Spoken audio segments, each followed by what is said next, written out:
best way to explain language is to use an example of your pen. If I ask you, what is a pen? You cannot tell me a pen is a means of writing. You cannot say a pen is a way of writing. That would be wrong. So if you cannot say a pen is a way of writing or a pen is a means of writing, then you cannot say language is a way of communication or language is a means of communication. So it is not a mean and it is not a way. So then what is language? Whatever way you want to describe language, you must see it as either an instrument,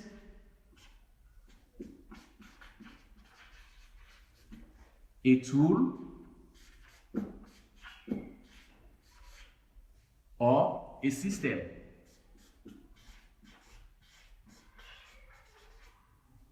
Just like you will say, a pen is an instrument that we use for writing.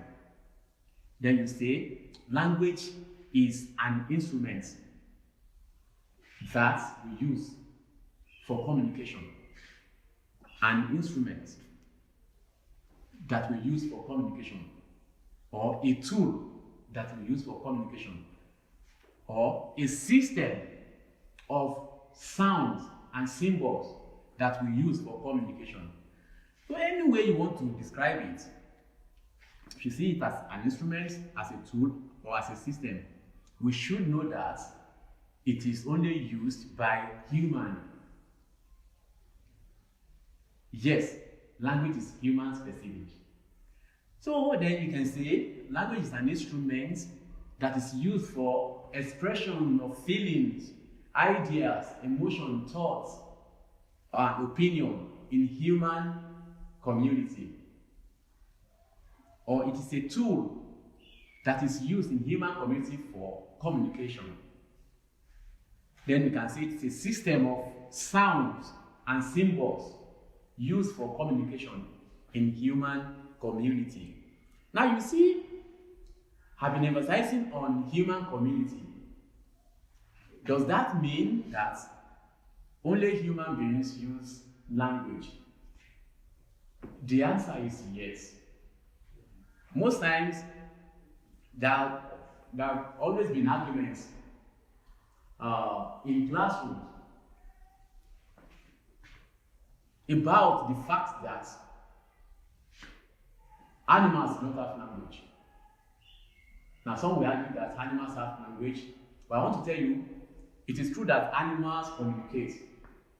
But animals don't have language to communicate. It is only human beings that have language, and they use language for communication. Animals don't use language for communication. They use what we call instinct. So, how do we prove that? If I say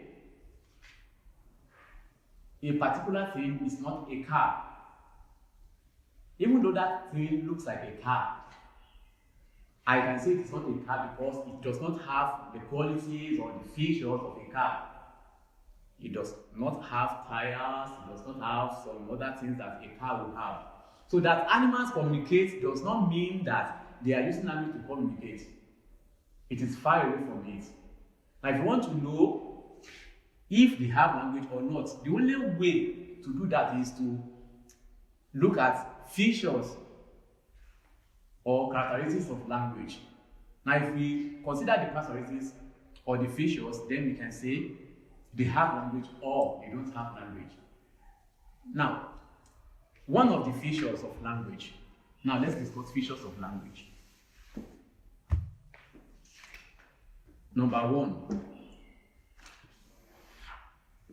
if it is language, then it must be symbolic. So we say language is symbolic.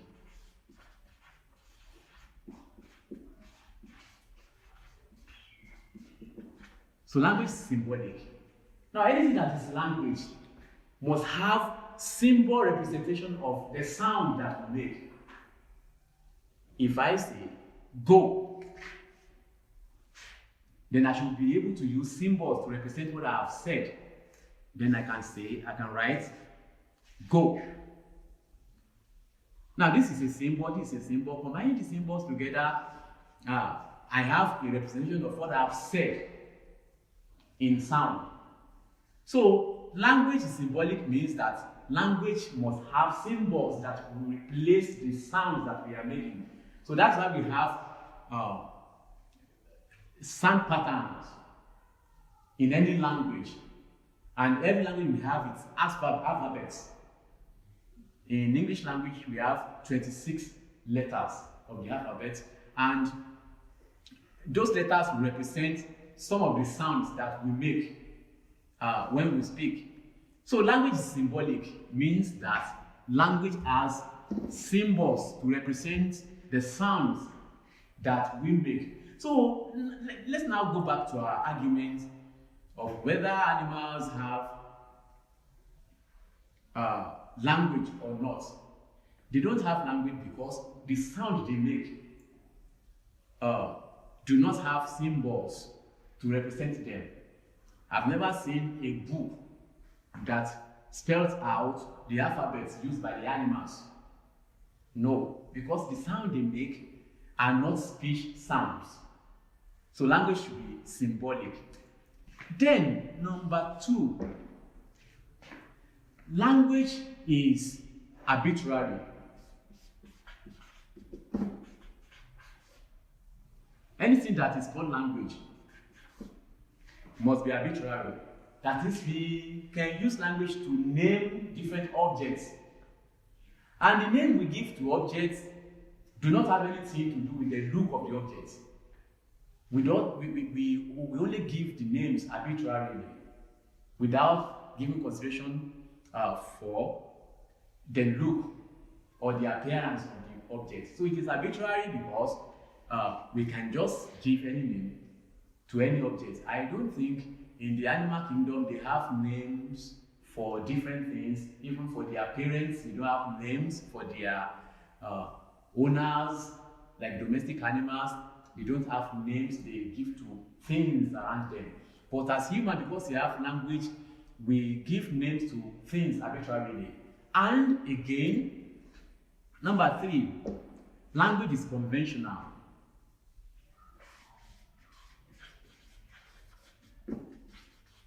Language is conventional. This means that there is agreement among the users of a particular language. If it is language, there will be agreement among the users on what they call different objects and concepts. Now, if in the English language this is called a marker, anywhere it gets to, we should call it a marker in the English language. If in another language they have the name they have given to it, that will be the name generally. So there is agreement. For every concept, for every feelings we have, there is a particular name we give to them, which is conventional. My head, my fingers, they are different names that we have given to those things based on agreements. So it is conventional. In the animal kingdom that we are referring to, they don't have any convention, they don't have any agreement on a particular sound, meaning this. Then, number 4, language is culturally transmitted.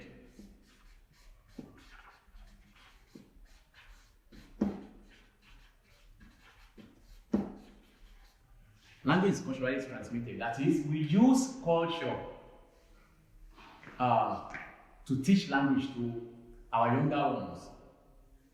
In the animal kingdom, I don't think there is anything like culture. So they don't have something to transfer language from one generation to another. So without culture, without language, culture cannot be transmitted. So language is culturally transmitted. Apart from that, we also see that language is systematic.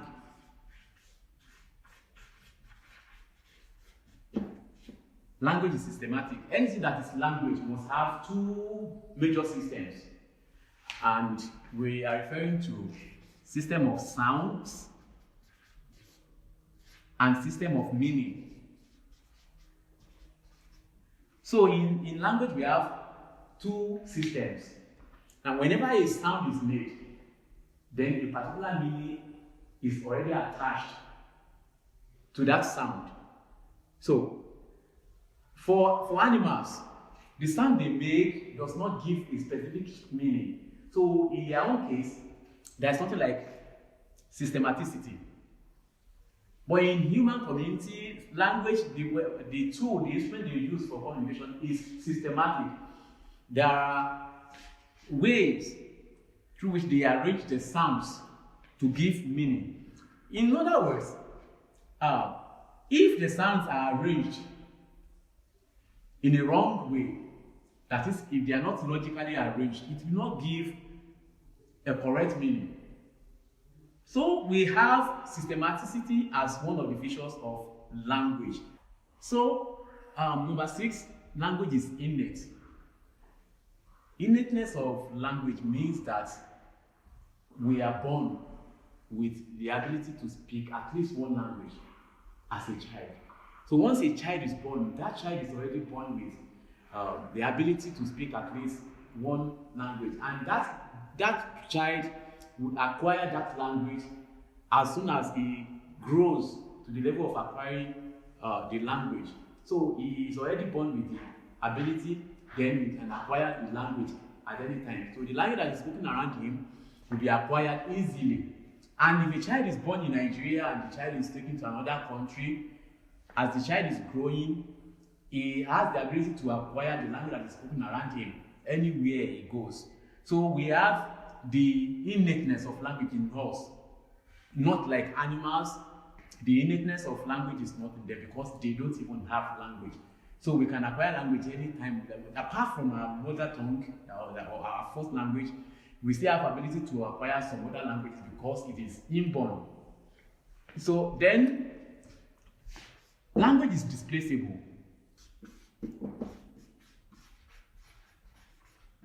And what does that mean?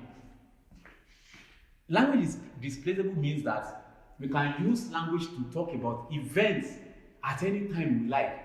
Maybe in the past, in the present, or in the future. Animals cannot record events. They cannot retell what happened in the past. Even the past minutes, they cannot say what happened. They cannot tell the others. But because what we use for communication as human is language, so that feature is there, that it is displaceable. We can talk about what happened yesterday to other people that were not there. Then I can tell you what I want to do tomorrow because language is displaceable. So in the past, in the present, in the future, we can express our opinion, our feelings, our ideas in any way because language is displaceable. And lastly, there is another important feature of language, apart from being displaceable, that is dynamism, which means language is dynamic. This means that language gives room for changes. We can change anything at any time concerning language, even the rules of grammar. How to form expressions, any other thing in language are all dynamic. That is, we can change them. Recently, there are some words that are added to the English dictionary that have their sources from different other languages. One of them is the word phannemorous, which is a Yoruba word that has now been approved to be in the English dictionary. Now, it is the dynamism feature of language that has given room for that because we can change anything at any time, which does not happen in the case of animals. They don't have language. So all of these features and some others that will be referred to later in this course.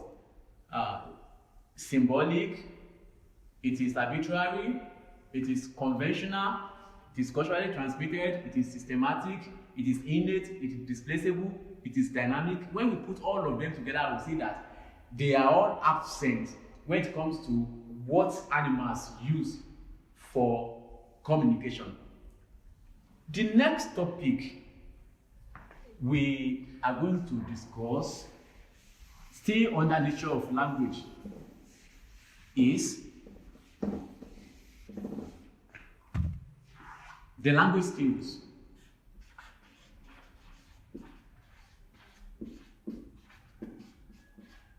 Language skills. Now, you already know what language is.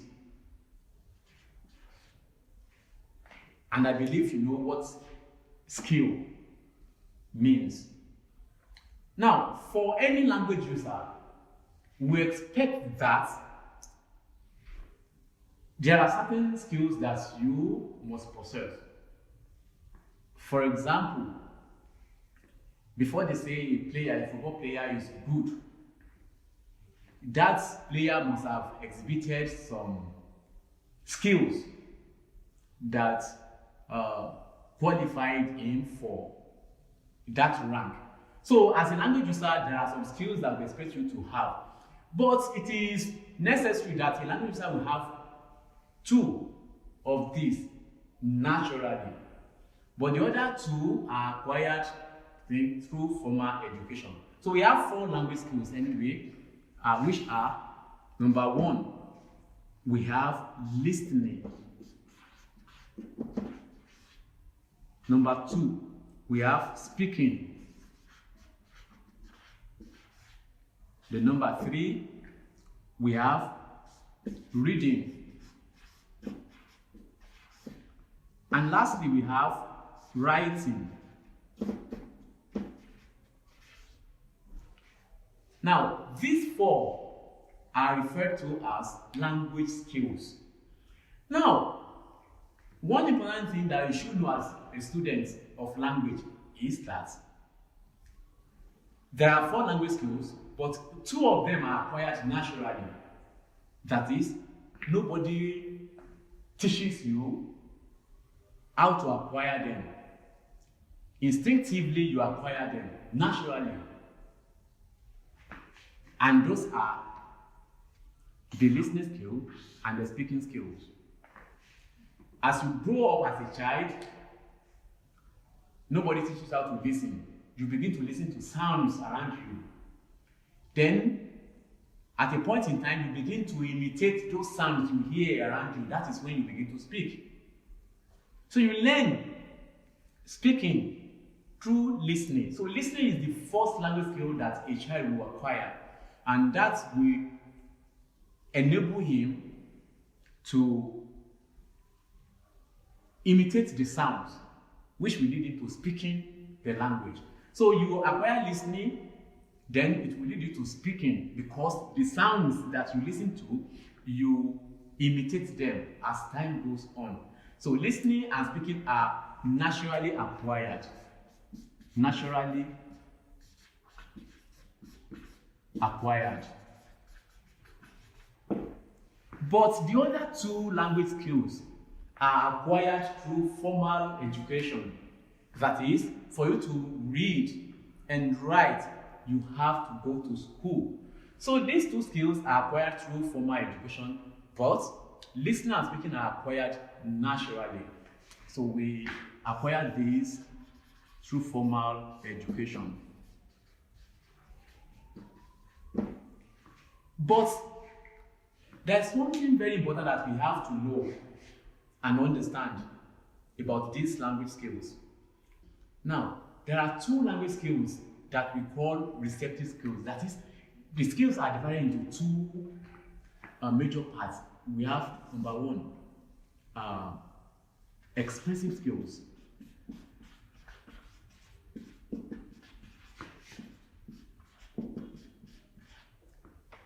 And 2, we have what we call receptive skills.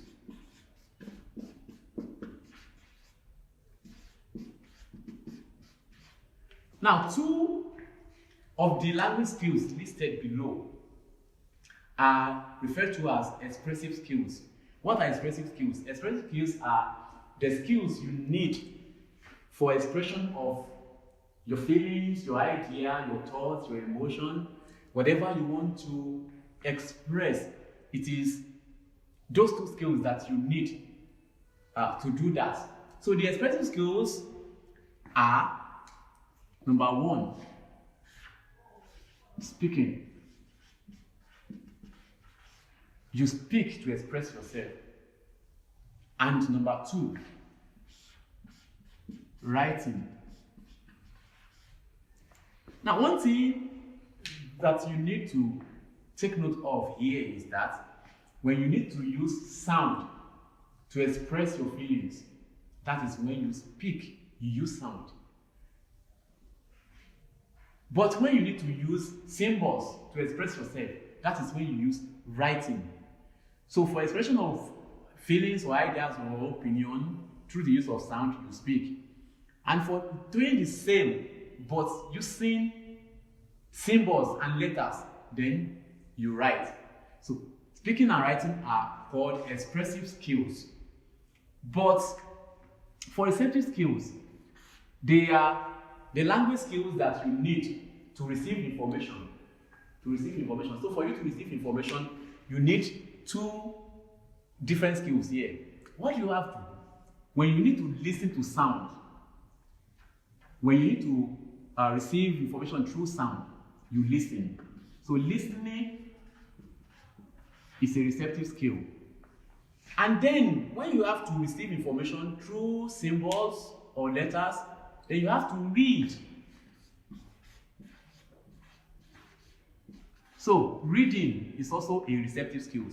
So these are the two divisions of the language skills, the four language skills. So two of them are expressive skills, which are speaking and writing. Then the other two are receptive skills, which are listening and reading. But you need to take note of this. Speaking uses sound to express feelings. Listening uses sound to receive information. But writing uses letters and symbols to express feelings, whereas reading uses letters to receive information. This and this are used the same materials, and speaking and listening use the same material. So what I'm saying is that for speaking and listening, they use sound as their material. But for writing and reading, they use letters and symbols as their material. So those are the four language skills that a language user must possess before we can say he or she is good at that language. So that will bring us to the end of this section. Now the next section, we are going to be discussing functions of language and uses of English language in Nigeria. Please drop your comments or your questions in the comment section so that we'll be able to attend to them as soon as possible. And don't forget to subscribe to this channel for every update on all of your GNS courses, GNS 101 and some other GNS courses that you have to take for the first semester. Okay, so until then, see you in the next class.